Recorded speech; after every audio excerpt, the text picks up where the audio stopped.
ಏಕೋ ಸಿಂಹ, ಜೈ ಸಿಂಹ. ಈ ಕದಂಬ ಒಂಥರ ಕರೆಂಟ್ ಇದ್ದಾಗೆ.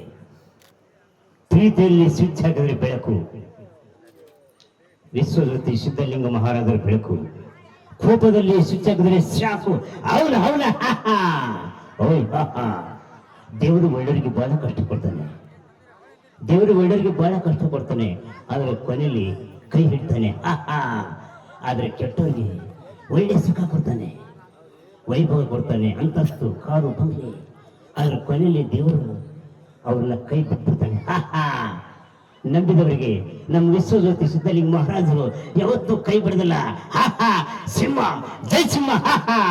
ಅವನ ಅವನ ಓಯ್ ನೀನು ಮಂತ್ರಿ ಆದ್ರೆ ನಾನು ರಾಜ. ನೀನು ಕುರ್ಚಿ ಯಾವಾಗ ಬಿದ್ದೋಗ್ತದೆ?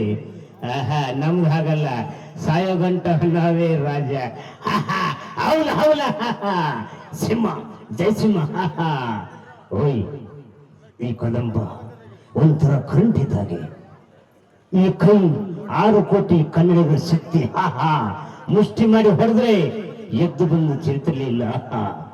ಉಳಿಯೋಟು ಪೆಟ್ಟು ತಿಳ್ಕೊಂಡ್ರೆ ಯಾವ ಕಲ್ಲು ಸಿಲಿಯಾಗಲ್ಲ. ನೇಗಿಲು ಹೊರ ರೈತ ಭೂಮಿಗೆ ನೋವು ತಿಳ್ಕೊಂಡ್ರೆ ಯಾವ ಭೂಮಿ ಬೆಲೆ ಕೊಡಲ್ಲ. ಅದಕ್ಕೆ ಇವತ್ತು ರೈತರಿಗೆ ಹೆಣ್ಣು ಕೊಡ್ತಾ ಇಲ್ಲ. ಎಲ್ಲರೂ ನೌಕರಿ, ಉದ್ಯೋಗ ಇದೆಲ್ಲ ಹೇಳ್ತಾರೆ. ಆದ್ರೆ ನಿಜವಾಗ್ಲೂ ರೈತ ಹೆಣ್ಣು ಕೊಡಬೇಕು. ರೈತರಿಗೆ ಹೆಣ್ಣು ಕೊಡದಿದ್ರೆ ಇವತ್ತು ಅವರು ಉಪವಾಸ, ವನವಾಸ, ಮದುವೆ, ಮಕ್ಕಳು ಯಾವುದಿಲ್ಲ. ಇವತ್ತು ಅವರು ಬೆಳಿಲಿಲ್ಲ ಅಂದ್ರೆ ಭತ್ತ ನಾವು ಮಣ್ಣು ತಿನ್ಬೇಕಾಗುತ್ತೆ, ಮಣ್ಣು. ಅದೇ ರೀತಿಯಾಗಿ ಇವತ್ತು ವಿಶ್ವಜ್ಯೋತಿ ಲಕ್ಷಾಣ ಸಿದ್ಧಲಿಂಗ ಮಹಾರಾಜರ ಹುಟ್ಟಿದ ಸ್ಥಳ ಒಂದು ಕಕ್ಕಳ ಮೇಲೆ ಇದೆ. ಮೊದಲ ಬಾರಿಗೆ ನಾವು ಬಂದದ್ದು. ಜಾಸ್ತಿ ಮುಗಳು ಕೂಡ ಜಿಡಗ ನಮ್ಮ ಅಪ್ಪಾಜಿಯವರು ಕೂಡ ಭಾಳ ಕಡೆ ಆಶೀರ್ವಾದ ಮಾಡಿದ್ದಾರೆ ನಮಗೆ. ಅವರು ನಮಗೆ ಆಶೀರ್ವಾದ ಇವಾಗ ಆಯಿತು. ನಮ್ಮನ್ನು ನೋಡಿದ್ದಾರೆ, ಅವರು ಆಶೀರ್ವಾದ ಮಾಡಿದ್ದಾರೆ. ನಿಮ್ಮೆಲ್ಲರ ವೇದಿಕೆ ಮೇಲಿರೋ ಅಪ್ಪರ ಆಶೀರ್ವಾದ, ಅವರ ಪಾದಕ್ಕೆ ನನ್ನ ಕೋಟಿ ಕೋಟಿ ಪ್ರಣಾಮಗಳು. ಮತ್ತೆ ಈ ನಿಮ್ಮೆಲ್ಲರಿಗೂ ಇಲ್ಲಿ ಕಾರ್ಯಕ್ರಮದಲ್ಲಿ ಎಲ್ಲರೂ ಆಯೋಜನೆ ಮಾಡಿ ಎಲ್ಲರೂ ಇದ್ರಿಗೂ ನೀವೆಲ್ಲರಿಗೂ ಕೂಡ ನಿಮ್ಮೆಲ್ಲರ ಪಾದಕ್ಕೆ ನನ್ನ ಶಿರಸ್ಸಾಷ್ಟ ನಮಸ್ಕಾರಗಳು.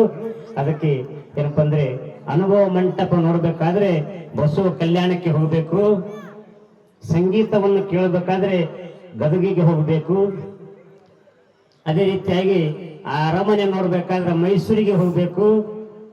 ಅದೇ ರೀತಿಯಾಗಿ ಇಂಥ ಒಂದು ವೇದಿಕೆ, ಒಂದು ಸಿದ್ಧಲಿಂಗ ಮಹಾರಾಜರ ವಿಶ್ವಜ್ಯೋತಿ ಆಶೀರ್ವಾದ, ಈ ಒಂದು ಒಳ್ಳೆ ಏನಪ್ಪ ಅಂದ್ರೆ ಏನು ನಮ್ಮ ತಲೆಗೆ ಹತ್ತದ ಇಂಥ ಪರಮ ಪೂಜ್ಯರ ಪುರಾಣ ಕೇಳಬೇಕು. ವಿಶ್ವಜ್ಯೋತಿ ಸಿದ್ಧಲಿಂಗ ಮಹಾರಾಜ ಆಶೀರ್ವಾದ ಪಡಿಬೇಕಾದ್ರೆ ಸುಕ್ಷೇತ್ರ ಕಕ್ಕಳ ಮೇರೆಗೆ ಬರಬೇಕಂತ ಹೇಳ್ತಾ ಎಲ್ಲರಿಗೂ ನಮಸ್ಕಾರ.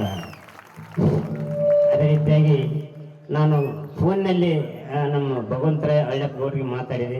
ಯಾಕಂದ್ರೆ ನಾನು ಕಾರ್ಯಕ್ರಮ ಮಾಡ್ತಾ ಜೀವನ ನಡೀತಾ ಇದೆ.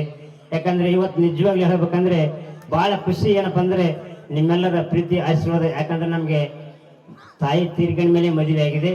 ಯಾಕಂದ್ರೆ ನಮ್ಮ ಭಾಗ್ಯ ನಾವೆಲ್ಲ ಪುಣ್ಯ ಪಡೆದಿಲ್ಲ. ಯಾಕಂದ್ರೆ ಎಲ್ಲರಿಗೂ ತಾಯಿ ಇರಬೇಕು, ಅದಕ್ಕೆ ತಾಯಿ ಇಲ್ಲ ನಮಗೆ. ಅದಕ್ಕೆ ತಾಯಿ ಇಲ್ಲ ಅಂತ ನಾನು ಚಿಂತೆ ಮಾಡಲ್ಲ. ನಿಮ್ಮೆಲ್ಲರ ಆಶೀರ್ವಾದ, ನಿಮ್ಮೆಲ್ಲರ ಪ್ರೀತಿ, ಗುರುಗಳ ಆಶೀರ್ವಾದ ಇದೆಯಲ್ಲ, ಅಲ್ಲಿ ನಮ್ಮ ತಾಯಿ ಇದ್ದಾರೆ ಅಂತ ನಾನು ತಿಳ್ಕೊತೀನಿ. ಯಾಕಂದ್ರೆ ನಮ್ಮ ತಾಯಿನೂ ಭಕ್ತಿ ಬಹಳ ಇತ್ತು. ಮಠಗಳು ತಿರುಗಾಡ್ತಿದ್ರು ನಮ್ಮ ತಂದೆ ತಾಯಿ. ಆದ್ರೂ ಕೂಡ ಇವತ್ತೆಲ್ಲ ಮಠಗಳು ತಿರುಗಾಡಿ ಕಲ್ಯಾಣ ಕರ್ನಾಟಕದಲ್ಲಿ ಎಲ್ಲ ಕರ್ನಾಟಕವನ್ನು ತಿರುಗಾಡಿ ಕಾರ್ಯಕ್ರಮ ಕೊಡ್ತಾ ಇದ್ದೀನಿ. ಒಂದು ಕಲೆ ಕೊಟ್ಟಿದ್ದಾರೆ ಆ ಭಗವಂತ, ತಾಯಿ, ತಂದೆ ಆಶೀರ್ವಾದ, ನಿಮ್ಮೆಲ್ಲ ಆಶೀರ್ವಾದ. ಒಂದೇನಪ್ಪ ಅಂದ್ರೆ ಇವತ್ತು ಯಾಕಂದ್ರೆ ಎಲ್ಲರೂ ಹೆಂಗಿದ್ದೀವಂದ್ರೆ ಮಾತು ಬಂದ್ರು ಕೂಡ ಮಾತಾಡಲ್ಲ ನಾವು.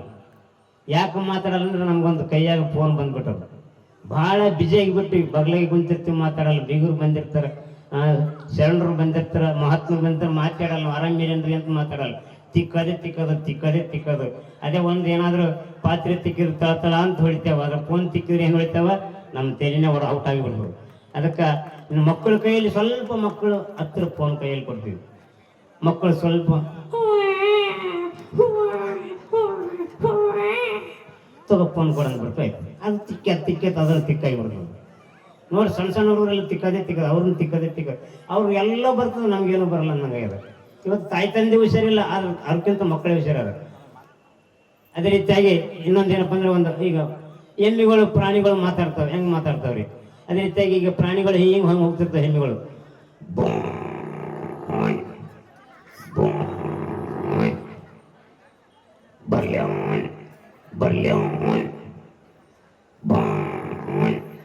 ಎಮ್ಮೆಗಳು ಮಾತಾಡ್ತವೆ. ನಮ್ಮ ಮೊನ್ನೆ ಜವರಿಗೆದ ಕಾರ್ಯಕ್ರಮ ಕೊಡ್ಲಾಗ್ತದೆ ಸಣ್ಣ ಮಠದಾಗ. ಅಲ್ಲೊಂದು ಕೋಣ ಕಟ್ಟಿದ್ರು. ನಾನು ಏನಂದೆ ಅದೇನು ಊಟನೇ ಕಿತ್ಕೊಂಡ್ಬಂದ್ರೆ ಅದಕ್ಕೆ ಕೋಣ. ನನಗಂತೂ ಬರ ಅಂಜಿಕೆ ಬಂದ್ಬಿಡ್ತು. ಇದು ನಿಜವಾಗಿ ಘಟನೆ ಇದು. ಅದಕ್ಕೆ ನೋಡ್ರಿ ಆಕಳು ನೋಡ್ರಿ ಮಾತಾಡ್ತದ್ರಿ. ಏನಪ್ಪ ಅಂದ್ರೆ ಆಕಳ ಮೇಯಾಗ 33 ಕೋಟಿ ದೇವತೆರು ಇರ್ತಾರೆ. ಅಮ್ಮ ಅಂತದ ಆಕಳು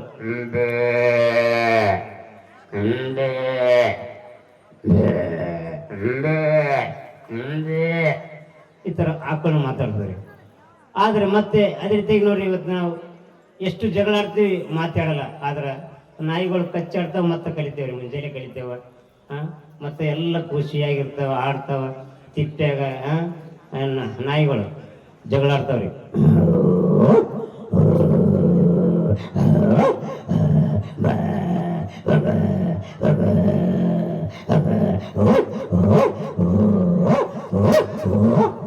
ಎಲ್ಲ ನಾಯಿಗಳು ಜಮ ತಗೊಂಡು 7-8 ನಾಯಿಗಳು ಜಮಾಗಿ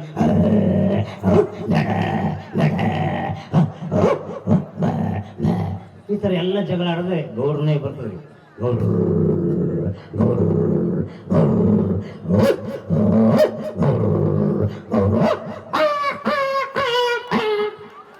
ನಾಯಿಗಳು ಹೊರಗೆ ಬರ್ತದೆ. ಮತ್ತೆ ಕಚ್ಚಾಡ್ತಾವ ಮತ್ತೆ ಕಲಿತೇವ್ರಿ. ನಾವು ಸಾಯತನ ಮಾತಾಡೋದಲ್ಲ, ಕಚ್ಚಾಡಿ ಬಿಡ್ತೀವಿ, ಜಗಳ ಆಡೋದಿಲ್ಲ. ಅದೇ ರೀತಿಯಾಗಿ ಜಗಳ ಆಡಿದವಂದ್ರೆ ಮತ್ತೆ ಕಲಿತೇವೆ ನಾವು. ಅದೇ ರೀತಿಯಾಗಿ ಡಾಕ್ಟರ್ ರಾಜ್ಕುಮಾರ್ ಅವರು ಮಾತಾಡಿದ್ರಿ. ಮೀನಾಕ್ಷಿ ಮೀನಾಕ್ಷಿ ಎಂಥ ಮಗಳ ಜನ್ಮ ಕೊಟ್ಟೆ ಮೀನಾಕ್ಷಿ, ಎಂಥ ಮಗಳ ಜನ್ಮ ಕೊಟ್ಟೆ. ತಪಸ್ಸು ಮಾಡಿ ಬರ್ಬೇಕಿದ್ದವ್ರನ್ನ. ಆ ಯಾವ ಜನ್ಮದ ಋಣ ಏನು? ಎಲ್ಲ ವಿಶ್ವಜ್ಯೋತಿ ಸಿದ್ಧಲಿಂಗ ಮಹಾರಾಜರ ಆಶೀರ್ವಾದ. ಹೌದಪ್ಪ ರಾಜಣ್ಣ, ಹೌದು. ಎಲ್ಲ ವಿಶ್ವಜ್ಯೋತಿ ವಿಶ್ವರಾಜರ ಆಶೀರ್ವಾದ, ವಿಶ್ವಜ್ಯೋತಿ ಸಿದ್ಧಲಿಂಗ ಮಹಾರಾಜರ ಆಶೀರ್ವಾದ ಅಲ್ವೇ? ಬರ್ಲ ಹೊತ್ತಾಯ್ತು ಬರ್ತೇನೆ. ಸರ್ ಡಾಕ್ಟರ್ ರಾಜ್ಕುಮಾರ್ ಅವರು ಮಾತಾಡಿದ್ರು. ಅದೇ ಅವ್ರ ಜೊತೆಯಲ್ಲಿ ವೇದಿಕೆ ಮೇಲೆ ನಮ್ಮ ನೆಚ್ಚಿನ ಪ್ರಧಾನಿ ಅವರು ಬಂದರೆ, ಸಮಯ ಅಭಾವದಿಂದ ಸ್ವಲ್ಪ ಬೇಗ ಬೇಗ ಮಾಡ್ತೀನಿ, ಸಮಯ ಅಭಾವ. ಈಗ ನಮ್ಮ ನೆಚ್ಚಿನ ಪ್ರಧಾನಿ ಅವರು ಬಂದರು. बाया बहनों मैंने अनंत किया था, मैंने वादा किया था। आज लक्षण सिद्धलिंग महाराज का पुराण यात्रा महोत्सव में आप सब लोग भाग ले आते हैं। बहुत बहुत धन्यवाद मित्रों। मित्रों मैं खाऊंगा नहीं, मैं किसी को गाने दूंगा। सबका साथ सबका विकास, एक भारत श्रेष्ठ भारत, एक भारत स्वच्छ भारत। देवेगौड़ा जी क्या चाहिए, क्या चाहिए? नोड़ी मोदी जी ನಾನು ಚಾ ಕುಡಿಯಲ್ಲ. अच्छी बात है गौड़ा जी, अच्छी बात. ನೋಡಿ ಮೋದಿ ಅವರೇ, ನಾನು ರೈಸ್ ಮಾತು ತಿನ್ನಲ್ಲ, ನಾನು ರಾಗಿ ಮುದ್ದೆ ತಿನ್ನೋದು. ರಾಗಿ ಮುದ್ದೆ ತಿಂದರೆ ತೋಳಿಗೆ ಬಲ, ದೇಹಿಗೆ ತಂಪು. ವೇದಿಕೆ ಮೇಲೆ ಸಿದ್ದರಾಮಯ್ಯ ಸಾಹೇಬರು ಬಂದರು, ಬಗ್ಗೆ ಹೇಳಿಸ್ತಾ ಇದ್ದಾರೆ. ಇವತ್ತು ನಾವು ರಾಜ್ಯದಲ್ಲಿ ನಾವು ನುಡಿದಂತೆ ನಡೆದಿದ್ದೇವೆ. ಇವತ್ತು ನಾವು ತಾಯಂದಿರಿಗೆ, ಮಹಿಳೆಯರಿಗೆ ಉಚಿತವಾಗಿ ಆಧಾರ್ ಕಾರ್ಡ್, ಬಸ್ಸಿನಲ್ಲಿ ಫ್ರೀಯಾಗಿ ಹೋಗಬಹುದು. ಅಪ್ಪನ ಮನೆಗೆ ಹೋಗಬಹುದು, ಚಿಕ್ಕಪ್ಪನ ಮನೆಗೆ ಹೋಗಬಹುದು, ಅಣ್ಣ ತಮ್ಮರ ಮನೆಗೆ ಹೋಗಬಹುದು. ನಾವು ನುಡಿದಂತೆ ನಡೆದಿದ್ದೇವೆ. 10 ಕೆಜಿಯನ್ನು ಕೊಟ್ಟಿದ್ದೇವೆ. ಬೇಕು ಬೇಡ? ಥ್ಯಾಂಕ್ ಯು, ಧನ್ಯವಾದಗಳು. ಅದೇ ರೀತಿಯಾಗಿ ಸಮಯ ಅಭಾವ ಇದೆ, ಅದಕ್ಕೆ ಒಂದೇ ಒಂದು ಬೊಬ್ಬರ ಡೈಲಾಗ್. ಎಳುತ್ತಾರ್ಥ ಚೆಂಗಣಿನಿಂದ ಕೆಕ್ಕರಿಸಿ ನೋಡಿ ನೀ ನನ್ನ ಗೆಲ್ಲಲಾರೆ. ನಿನ್ನಲ್ಲಿ ಆ ಶಕ್ತಿ ಇಲ್ಲ. ಪರಮ ಪತಿರತನ್ನು ನಿಂದಿಸಿದ ಮರುಕ್ಷಣವೇ ನಿನ್ನ ಪಾಪದ ಮೂಟೆ ಉಳಿದು ಹೋಗಲಿ. ಎತ್ತು ನಿನ್ನ ಗಾಂಡೀವ ಹೂಡು ಪರಮೇಶ್ವರ ಕೊಟ್ಟ ಆದಿನ್ನ ಪಾಶುಪಶಾಸ್ತ್ರ ಮಧಾಂಧ. ಅವರುಗಳನ್ನು ಕೊಂದೆ ಎಂಬ ಕೊಬ್ಬಿದ ಮೂರ್ಖ. ಸುರಲೋಕಕ್ಕೆ ಸೋಪನ ಕಟ್ಟಿ ಮತ್ಸ್ಯಯಂತ್ರವನ್ನು ಭೇದಿಸಿದ ರಣರಂಗದ ವೀರ ವ್ಯವಹಾರ ನಿನಗೇನು ತಿಳಿದಿದೆಯೋ? ಯಾರು ತಿಳಿಯರು ನಿನ್ನ ಭುಜಬಲದ ಪರಾಕ್ರಮ. ಅಸಹಾಯ ಸೂರ ಅಕ್ಷಿಣ ಬಲನು ಹರನೊಡನೆ ಹೋರಾಡಿ ಪಾಶುಪತವಂ ಪಡೆದವನು. ವ್ಯಾಘ್ರ ಎದುರಾಗೋ ಹರಿಗಳಿ ನಿಗ್ರಹಿಸೋ ವ್ಯಾಘ್ರನಿವನು. ಉಗ್ರ ಪ್ರತಾಪಿ, ಓಹೋ ಉಗ್ರ ಪ್ರತಾಪಿ. ಸಭೆಯೊಳಗೆ ದ್ರೌಪದಿಯ ಸೀರೆಯನ್ನು ಸೆಳೆವಾಗ ಎಲ್ಲಿ ಅಡಗಿತ್ತು ಈ ನಿನ್ನ ಸೌರ್ಯ? ನೂಪುರಂಗಳ ಕಟ್ಟಿ ತಕತ ಎಂದು ನಾಟ ಕಲಿಸಿದ ನಪುಂಸಕ ನೀನು. ಚಕ್ರವ್ಯೂಹದಲ್ಲಿ ಛಲದಿಂದ ಭೇದಿಸದೆ ಮಗನನ್ನು ಬಲಿ ಕೊಟ್ಟ ಭ್ರಷ್ಟ ನೀನು. ಖಂಡಿಸದೆ ಉಳಿಸುವೆ ಉಳಿಸುವೆ ಹೋಗೆಲು ಹೋಗೆಲು ಸಿಕ್ಕಂಡಿ. ಪಡ ಪಡ ಸಿಕ್ಕಂಡಿ ಎಂದಡಿಗಡಿಗೆ ನುಡಿಯಬೇಡಲು ಮೂಡ. ಬಂಡೆನ ಆರ್ಭಟಿಸಿ ಬರುತ್ತಿದೆ ನೋಡು ಅಂತಕನಿ ಅಂತಕ ಈ ಬುಬ್ರುವಾಹನ. ಧನ್ಯವಾದಗಳು. ಸಮಯ ನಿಮ್ಮೆಲ್ಲರಿಗೆ ಶಿವಶಾನ ವಂದಿಸಿ ನಾವೆಲ್ಲರಿಗೆ ಬಡ ಕಲಾವಿದರಿಗೆ ಆಶೀರ್ವಾದ ಮಾಡ್ಬೇಕಂತ ಕೇಳಿಕೊಳ್ತೇವೆ. ಕನ್ನಡಿಗರ ಮನಗೆದ್ದ ಡಾಕ್ಟರ್ ವಿಷ್ಣುವರ್ಧನ್ ಅವರು ನಮ್ಮ ನಗಲಿ ಅನೇಕ ವರ್ಷಗಳಾದರೂ ಕೂಡ